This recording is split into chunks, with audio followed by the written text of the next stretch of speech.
მოგესალმებით მეგობრებო, დაგიბრუნდით შემდეგი ძალიან მაგარი და პირდაპირ გაგებით ექსკლუზიური ვიდეოთი, იმიტომ რომ დღეს გვექნება ისეთი smartphone-ი, რომელიც უпростоრად Samsung-მა სულ რაღაც 2 დღის წინ გამოუშვა, არამედ წარადგინა და უკვე ჩემთან არის და პირადად მე ვფიქრობ, რომ ამ ვიდეომ ძალიან ბევრი ლაიქი და არხის გამოწერა უნდა დააგროვოს.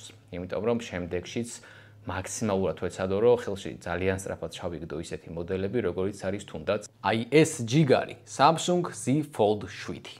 ეხლა ხუმრობის გარეშე რომ შევხედოთ ამ საკითხს, თუ დასერჩავთ YouTube-ში ამ მოდელს და ნახავთ ვის უდევს ვიდეო, ნახავთ ყველა იმ ხალხს, რომელიც არის მსოფლიოს მასშტაბით პოპულარული tech YouTuber-ები, ყავთ მილიონობით გამომწერი და ასე შემდეგ. სხვა უბრალოდ ტიპს ვერ ედება. ვერც იყით და ჯერ გაყიდვაშიც არ არის. და ძალიან მაგარი გზნობა არის, რომ მაგათთან ერთად ამ დროს დგება ქართველი გუგა ფერაძე თავისი რაღაც 70000 გამომწერით და აქვს იმის საშუალება, რომ დაждდეს და შემოგთავაზოთ აი ესეთი მართლა ექსკლუზიური მოდელი. ესე სწრაფად. ნუ ცოტა შთაბეჭდილებებში ვარ, იმიტომ რომ თვითონ ვლოგერისთვის ამ შემთხვევაში ჩემთვის ძალიან კაი რაღაცა არის ეს, ესე სწრაფად რო ხდება. და მოკლედ დავიწყოთ, მოდი პირველ რიგში ვიზუალს გაჩვენებთ. ესე გამოიყურება ჩვენი ჯიგარი Z Fold 7-ის უკანა მხარე. ნუ იდეაში smartphone-ი და პლანშეტი ერთად არის. მოდი ხა დავუკეცავ და პატარა წინა სიტყვაობას გავაკეთებ. ვინც არიცით, ზოგადად Samsung-ის Z Fold სერიებში არ მომწონდა ყოველთვის 2 RAM. და არც გაგიკვირდებათ თუ ვიტყვი, პირველი ეს იყო წონა, იმიტომ რომ ჯიბეში რო ჩაიდებდი, ნუ 5 კამარი უნდა გკეთებოდა ჯინსზე, შარვალზე რო არ ჩაეხა და ესე რო დავარქვათ და მეორე რაც ძალიან არ მომწონდა, ეს იყო თვითონ smartphone-ის სისქე. ხელში საკმაოდ არაკომფორტული იყო, რაღაც ისეთი ტანკი გეჭირა. Z Fold 7-ში აი ხა კი დაინახავთ კადრებს, მაგრამ ხელში რო დაიჭერთ, მე ბევრად მაგრად მიხვდებით, როგორ მაგრად არის გამოსწორებული წონის და სისქის საკითხი. Fold 6-ს გვაქვს ჩვენ ვიდეო განხილვა გაკეთებული და იმ მოდელზე ვიძახი, რომ აი Fold 5-ის მერე მაგრად შემსუბუქდა, თქო, ასე ვთქვათ, წონის მხრივ. ეს Fold 7 25 გრამით კიდევ უფრო მსუბუქი არის Fold 6-ზე. ხელში რო გიჭირავს, აი ამ ხელა გაბარიტების მქონე smartphone-ი, უბრალოდ ეს თქვენით უნდა მიხვიდეთ მაღაზიებში, გატესტოთ, როცა შემოაყიდვაში, დაიჭირეთ უბრალოდ ხელში, გინდ დაკესეთ, გინდ გაშალეთ და აი მიხვდებით, რომ ამ ხელა smartphone-ისთვის ეგ წონა და თუნდაც სისქე არის ძალიან მაგარი. სისქეს რაც შეეხება, აქამდე ყველაზე თხელი დასაკეცი smartphone-ის წოდება, როგორც დაკეცილ, ასევე გაშლილ მდგომარეობაში ქონდა Honor V2-ს, მე მგონი, Honor-ის დასაკეცი smartphones და ნუ Samsung-მა თქვა ესეთი რაღაც, რომ ჩვენ გვინდა ამაში პირველები ვიყოთო. არ უთქვამს, მაგრამ ნუ ეგრე გამოუვიდათ, რადგან უკვე Fold 7 არის ყველაზე თხელი დასაკეცი smartphone-ი. გინდ აი ესეთ მდგომარეობაში, გინდ ესეთ მდგომარეობაში. ვერ გავხსენი. ეხა გავხსენი. პლუს ამას, გამორიცხულია რო არ შევეხო, ერთ ძალიან მაგარ დეტალს, ბევრს ამის გამო არ მოგწონს ზოგადად დასაკეცი smartphone-ები. აი ამ შუა ხაზს გულისხმობ, რომელიც Fold 7-ში 6-ში უკვე გამოსწორებული იყო იმ თვალსაზრისით, რომ უფრო ნაკლებად ეტყობოდა და ასევე იგრძნობოდა თითის გატარების დროს, მაგრამ ამ მოდელზე, ახლო კადრებსაც დაინახავთ, მაქსიმალურად ვეცდები, რომ კარგად შეგაგრძნობინდოთ, რაც გულისხმობ, ამ მოდელში აი ეს შუა ნაწილის პრობლემა ბჭყალებში რო დავარქვათ, არის მინიმუმამდე დაყვანილი. შეიძლება ითქვას, რომ აი ამ თითის გადასმის პროცესში საერთოდ არ იგრძნობა, რომ აქ არის ჩაღრმავება. ხედვას რაც შეეხება, ნუ ძალიან კუთხიდან თუ დახედე, პატარა ჩაღრმავება ჭრილი ხო რაც ქვია, მაგას დაინახავთ, მაგრამ ნუ აი ეს smartphone-ს არავინ არ გამოიყენებთ, ეხლა ამ კუთხებიდან რო შეხედოთ. აქედან, ცოტა ზემოდან, ცოტა ქვემოდან საერთოდ გამქრალი არის ეს ამ შუა ხაზის ბჭყალებში გამოსახულება. კიდევ ერთი გაუმჯობესება, მოდი ესე დავარქვათ, არის ის დეტალი, რომ აი კონკრეტულად წინა ეკრანი რო ავიღოთ. ზოგადად Fold სერიებში აი ეს წინა ეკრანი ხო იყო უფრო ვიწრო, ასე ვთქვათ და რაღაც არაკომფორტული. გაიზარდა ამის ინჩიც. დაკეცილ მდგომარეობაში, ანუ ეს წინა ეკრანი გახდა 6.5 ინჩი. რაოდენ გასაკვირიც არ უნდა იყოს, ასევე გაგვიზარდეს აი ამ წინა ეკრანის ზომაც.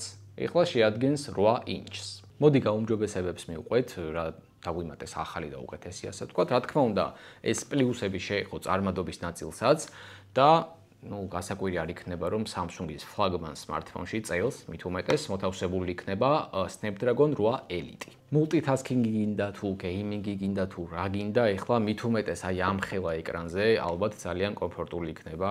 გინდ რაღაცა მეილების წერა, აქ ნოუთების ჩაწერა, ვიდეოს ყურება, გეიმინგი, გეიმინგი ისეთი თემა არის ხა, როცა თამაშობ, უნდა ითამაშო და სხვა ვერაფერს ვერ გააკეთებ. მაგრამ ავიღოთ მარტო გეიმინგი, ხო? ამ ხელა 8 ინჩიან ეკრანზე, რომელიც არის 100 Hz-იანი 2X LTPO AMOLED და ასე შემდეგ. ხო, სხვათა შორის თუ არ მithქვამს, ან თუ ვერ მიხვდით, როგორც ეს ასევე შიდა ეკრანი, ორივე არის ზუსტად ერთი სტილის და 1 Hz-ის, ორივეს აქვს 120 Hz. ხო, კიდე ერთი ასე ვთქვათ გაუმჯობესება შეეხო ოპერატიულ მეხსიერებას. Fold 6-ში შევხვდებოდით 256, 512, 1 TB ეს შიდა და სამივე ვერსია იყო 12 GB-იან ოპერატიულ მეხსიერებაზე. Fold 7-ს რაც შეეხება, აქ 12 GB ოპერატიული დარჩა მხოლოდ 256 და 512-ზე, ხოლო 1 TB-იანი Fold 7-ის ოპერატიული მეხსიერება გაიზარდა 16 GB-მდე. მიუხედავად იმისა, რომ კონკრეტულად Samsung Fold სერიის ძლიერი მხარე კამერები, არ არის და ჯერ არ ყოფილა აქამდე, ამ ყველაფრის მიუხედავად Samsung-მა შემოგვთავაზა ორი გაუმჯობესება, ესე რომ დავარქვათ. პირველი ეხება მთავარ სენსორს, რომელიც 50 მეგაპიქსელიდან გადავიდა 200 მეგაპიქსელზე და ასევე გაგვიუმჯობესეს აი ეს პატარა ეგრეთ წოდებული selfies კამერა, რომელიც აქამდე 4 მეგაპიქსელი იყო Fold 6-ში, ეხლა აქ გვაქვს უკვე 10 მეგაპიქსელი და პლუს ამას რაც Fold 6-ს არ ქონია, არის ის, რომ selfies კამერას დაემატა ultra wide გადაღება. რაც selfie-ების დროს და მით უმეტეს იმ შემთხვევაში თუ რამოდენიმე ბევრი ადამიანი იღებს selfies ერთდროულად, მაგ შემთხვევაში ultra wide გჭირდებათ. გამძლეობის მხრივ რო გავყვეთ, ელემენტს გულისხმობ გამძლეობაში, დაგვიტოვეს ისევ 4400 მAh, მაგრამ ზოგადი ჯამური სამუშაო დრო მაინც გაზრდილი იქნება ბუნებრივია Fold 6-თან შედარებით, იმიტომ რომ ჩიპსეტი კონკრეტულად Snapdragon 8 Elite უფრო ენერგოეფექტურია, ვიდრე Fold 6-ში განთავსებული Snapdragon 8 Gen 3. დამუხტვას რაც შეეხება, აქ ცოტა დაბალი ციფრები უნდა ვთქვათ, კამერაში თუ 200 მეგაპიქსელი ვთქვით, იქ თუ რაღაცა 10000, 700000, დამუხტვა კაბელით აქვს სულ რაღაც 25 ვატიანი, უკაბელოთ 15 ვატი. ცოტა არის. კი, ეხლა რაღაცას ვფიქრობდი, მაგრამ ვერაფერი ვერ მოვიფიქრე, პირდაპირ უნდა გითხრათ, რომ ესეთი smartphone-ისთვის არის ცოტა. მოდი ფასსაც შევეხოთ. ფასი საქართველოში ჯერ ცნობილი არ არის, გაყიდვა საერთოდ არ დაწყებულა, მაგრამ დაიწყება რამოდენიმე დღეში, იმ კვირაში სავარაუდოდ, მაგრამ ვიცით Samsung-ის ოფიციალური ფასი, რომელიც შეადგენს $2000, $1999. თან დოლარს კი არა, დოლარიდან იწყება, ანუ ტერაბაიტიანი უფრო მეტი ეღირება. აქ არის ერთი ესეთი ფაქტი.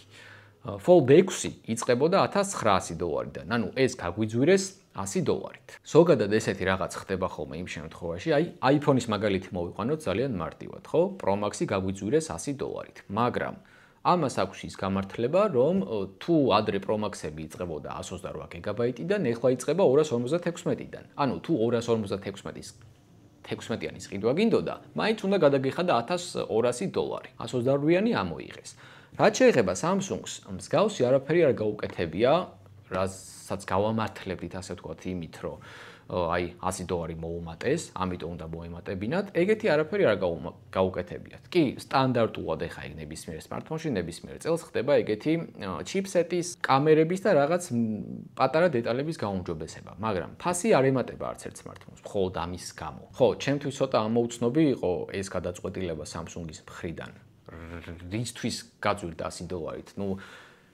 არ ვიცი, ვერ გეტყვი, AI ფუნქციებისთვის. ხო, სისტემა AI და სისტემა ეხა ვახსენოთ, უკვე აქ დაყენებულია უახლესი Android-ი One UI 8, მაგრამ ამაზე საუბარს იდეაში არ ვაპირებ, იმიტომ რომ ამ smartphone-ის ეს რაღაც განსაკუთრებული მხარე არ არის, იმიტომ რომ One UI 8-ს დავაყენებთ 25 Ultra-ზეც, 23-ზეც, 22-ზეც და სხვა A სერიებზეც. მოდი ესე დავაყენოთ და პატარა შეჯამება მინდა გავაკეთო, ჩემი აზრი დავაფიქსირო ამ smartphone-თან დაკავშირებით. მე Fold სერიას ვეძახი G-Class, Mercedes-ში ხო არის Volkswagen Kubica. და რატო ეხა ძალიან მარტივად დავხსნი. 2025 წლის G-Class-ი ღირს ალბათ, 300,000, $250,000. დაახლოებით ვამბობ. მაგრამ საქმე არის იმაში, რომ უფრო დაბალ ფასად შეიძენ ისეთ ჯიპს, რომელიც უფრო სწრაფი იქნება, რომელიც უფრო კომფორტული იქნება და რომელიც უფრო კარგად ივლის ხრეშიან გზებზე off-road-ს გულისხმობ რა. მაგრამ სამაგიეროდ ის სტატუსი არ ექნება იმ ჩიპს, რაც აქვს ჩიკვას. სწორედ ეგეთი არის ეს smartphone-ი ჩემთვის. საქართველოში დაადებენ ალბათ ეს 7000 ლარი მაქსიმუმი დავწერე, მაგრამ 6000 პლუსი, მოდი ესე ვთქვათ, იმიტომ რომ $2000 არის უკვე 5500 ლარი. სულ რო შენით გამოიწერო ეს $2000 smartphone-ი გამბაჟებით და ყველაფრით 6000 ლარს მაინც გადაცდება.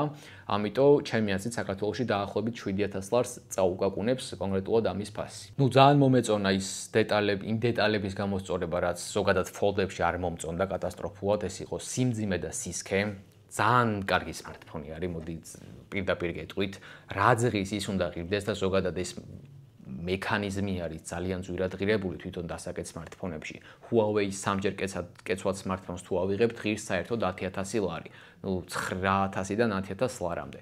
მექანიზმი აძვირებს იდეაში, თორე როგორც ასეთი smartphone-ი არაფერი ისეთი არ აქვს, აი რაღაც ხო შეიძლება ღირდეს ძვირი და კონკრეტულად მარტო იმ smartphones კონდეს ისეთი რაღაც, რაც სხვას არ ექნება.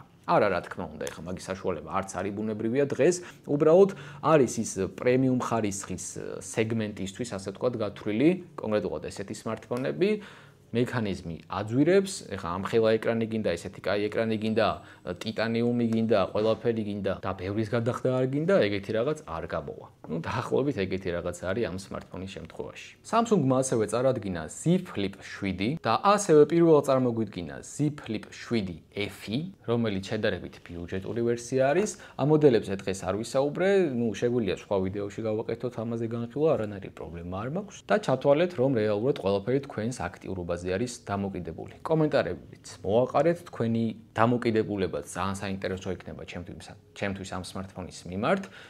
ცოტა შეგვიძლია რაღაცაზე ვიკამათოთ, არ არის აუცილებელი რომ ყველა მეთანხმებოდეს. ძალიან თავისუფლად შეგიძლიათ უარყოფითი აზრის დაწეროთ, რაღაც თქვენი კონკრეტული, შემდეგ რაღაცა საბოლოო ჯამში მე ჩემს ას ვიტყვი თქვენი თქვით და რაღაცაზე ჩამოვყალიბდებით. მოკლედ, სულ ეს იყო დღევანდელი ვიდეო. თუ მოგეწონათ, აუცილებლად დაალაიქეთ, გამოიწერეთ არხი, გააქტიურეთ ძალისხილაკი. ჩვენ კი შევხვდებით შემდეგ, ალბათ ისევ ექსკლუზიურ ვიდეოში. დროებით.